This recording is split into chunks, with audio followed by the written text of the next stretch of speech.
சென்னை மணிமங்கலம் அருகே கானா பாடல்கள் பாடி வந்த இளைஞர்கள் இருவர் கொடூரமாக கொலை செய்யப்பட்டுள்ளனர். 6 பேர் கொண்ட கும்பலால் தீர்த்து கட்டப்பட்ட இரட்டை கொலையில் நடந்தது என்ன? தாம்பரத்தை அலறவிட்ட இரட்டை கொலை. பட்ட பகலில் வீடு புகுந்து வெட்டிய கும்பல். ரவுடியை பழிவாங்க அவரது நண்பர்களை கொலை செய்துள்ளார்களா? நடந்தது என்ன? சென்னை தாம்பரம் அடுத்த வரதராஜபுரம் பகுதியைச் சேர்ந்தவர்கள் பரத், சீனு. கானா பாடல்கள் பாடுவதில் ஆர்வம் கொண்ட இருவரும் கானா கச்சேரிகளில் பங்கேற்று வந்தனர்.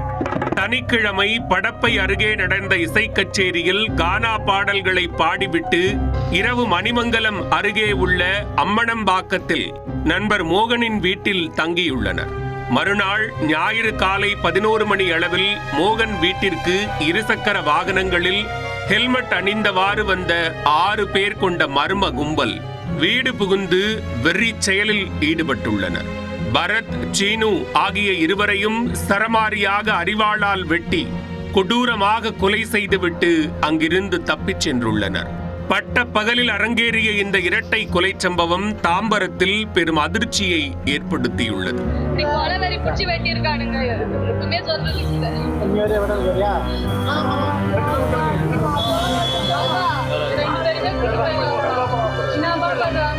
இரு சடலங்களையும் மீட்டு உடற்கூராய்விற்கு அனுப்பி வைத்த போலீசார் விசாரணையை தொடங்கினர்.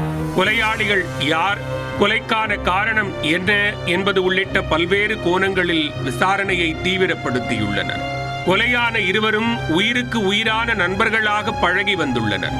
எங்கு சென்றாலும் ஒன்றாகத்தான் இருப்பார்களாம். கொலையாளிகள் இருவரில் ஒருவரைத்தான் கொல்ல வந்திருக்க கூடும்.